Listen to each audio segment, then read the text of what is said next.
tell us about your story?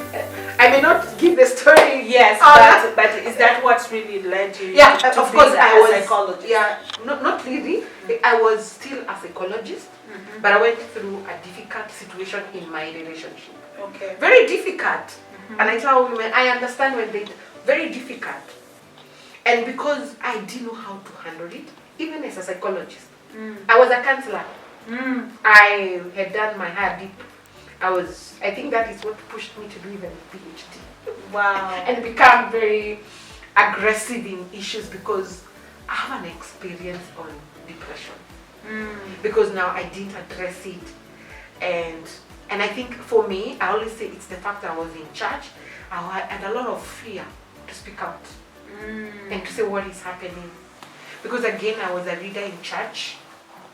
And I was doing a lot of things in church, and I had a big wedding. So how do I talk about all this I'm an African, and my mom of course would say, just take it easy, you've been there, So I didn't have anyone to talk to or to help me. So it led me to depression because you see, I'm not talking.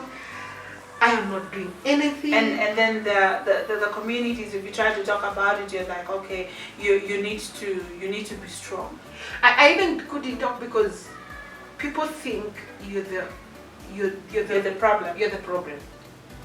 And I have to show a strong woman in charge cannot be the problem. That's right. So I had to. I tell others. I'm saying this because I keep telling women when I'm speaking to them. I had to really fight, and I thank God for my sister and my friend who really made me think, okay, I'm taking antidepressant, really, and I'm a counselor, really. And do you listen that she was a counselor at the time she was taking an antidepressant? I mean, tell you, it's not easy. Easy or not easy because you're even judging yourself. I'm supposed to be having a solution, but I don't have a solution for myself. I judge myself. I wonder, why did I go to school? Okay, what will I be telling people? So it's so when I say talk, and now this is where we're coming for solution. It is doable. You can speak. You can get treatment. I got out of it. Maybe I never went to the extreme, but I got out of it. And I've seen so many people getting out of it. But the idea here is talk, don't feel shame. Until I stopped feeling shame and guilt. Yeah. And I picked me. Yeah. And I said, you know what, it's my life. Yeah. Because even if my Ruth, you talk. But I'm also happy my pastor really helped me. He said, you know what, you can't die because of this. I'm going to hold your hand. You'll still serve. Yeah. Whether you're single or not single, whether you're married or not married, come serve. Yeah. So support system is very key. Very key. Talking to someone, support system, and looking for help. Therapy. And you say about therapy in Africa. Initially we thought when you become a pastor, you're a therapist. No. We have trained therapists. Actually, in being a pastor and being able to talk to somebody that does not make you a counselor. Exactly. It is actually, and in America they call it, we give biblical counseling.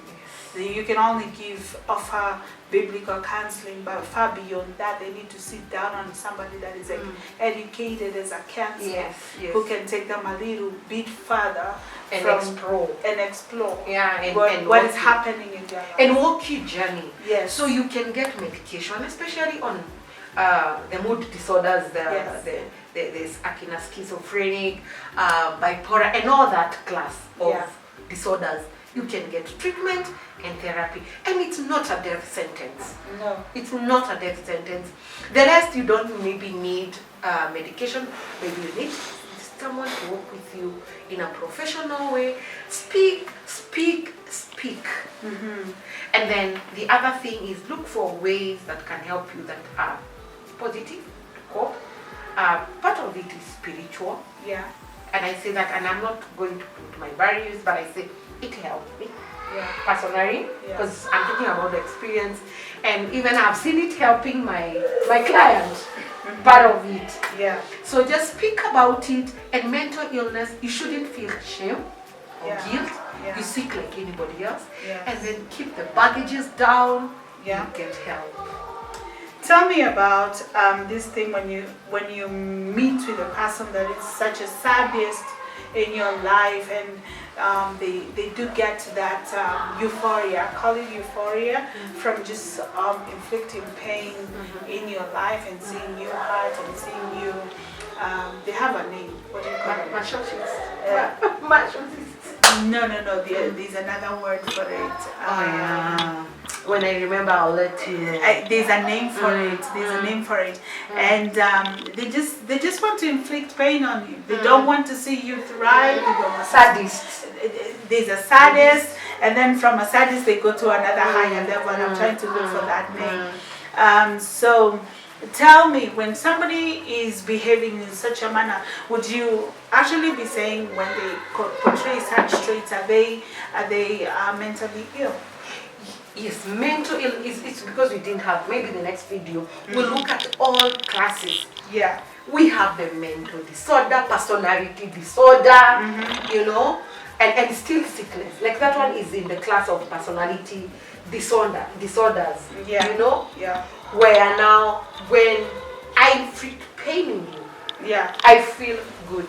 Yeah. It's the same class with narcissist. Yeah. Narcissist. Narcissist. Yeah. You know, they enjoy when you cry, when you feel bad, you know, when you are down, when you are angry, when you are making noise.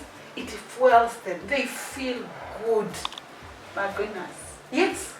Wow. And they don't know they are sick because they never look at life in a different way. They only look at life from the self-centered way.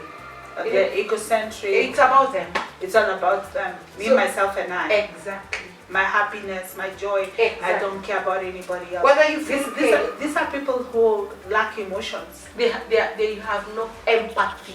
They have no empathy. Yes. Empathy. So they can never put themselves in your shoes to feel what you're feeling. They cannot. They don't know. Wow. They do not know. Actually, they feel good. They look for surprise. Wow. Yes. And you are the surprise. And I've seen so many relationships being affected because of that. And the relationship here, I don't mean only intimate. It could be a boss. To be a boss. It could be a mother. It could be anybody. Teacher-student relationship. Imagine. Marketplace. Yes. Relationships. Yes. Not just a lover. Not just a lover. Wow. We're all over. Wow. Narcissists are all over. All over. And narcissism Even in church. is even in church. Oh yes. We have narcissists. Oh yes, because they are mentally ill and they do not know. I actually one day thought about narcissistic pastor, how they behave, and I won't go into details with that. But we do have narcissistic leaders. There are many.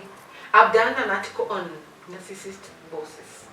Narcissist bosses. I need to read about it. Yeah. Oh, anyway. Never satisfied.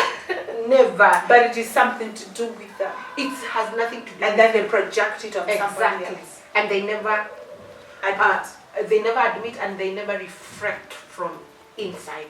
You see the way you can sit down and reflect. But they don't. Wow. Yeah, they don't. Wow. Let me tell you guys, mental illness is it is a very bold topic that we don't know how to deal with. But it is there is hope. There is hope. And I want to say this to the viewers, that it is okay to go and seek therapy. I want to say to the viewers, it is okay for you to go and talk to somebody else. Yes. I want to say to you viewers, it's okay to vent out. The T.D. Jakes says you got to have a comrade. Comrade and not more than 3. Comrades are people that can tell you as it is. T.D. Jakes says 3, and I believe 3 are okay, because at least 2, 1, If you go to this one tells you different and this one tells you different. 3 is an odd number. Okay. I guess, and you know why? That is why most of the meetings we say we want an odd number, not an even number, so that we can see who is a winner. Okay. So I think 3 is safe, and I look at it as being safe because maybe 2 of them will say, I agree with this one, the way you're going is not okay. Yeah, right. Because the other one might be a sycophant, cheering you your way down. And we don't want sycophants around our lives. We want people who can tell us, hey, you can improve, you can do better, we can walk this journey and become. But the point is that these are people that you can open your heart bare without shame and without guilt. You can come in to these people and say, hey people, I'm suffering. I am going through this situation and I need your help. These are people who, you know, confidence, they're not going to go telling the whole world what is happening in between you. You can cover that person. So mine is to say that you need to talk to somebody. Mental illness and solutions will start by you opening up, verbalizing what you're feeling, and then allowing people into your space so that they can give you solutions. Is that true? That's very true. There's help, seek for help. Talk to someone. Yes. Period. Period. And don't feel shame. Don't be ashamed. Yeah. You're not the only one. Yeah. You're not the only one going through trauma. You're not the only one going through shame. You're not the only one going through that valley that you're going through. Yes, you will be in the valley of Baca, but there's a coming out. You will go through the cave of Adullam like David. He's running away from Saul, but there was a hope for him. So mine is to speak to you and to tell you there's a solution out there.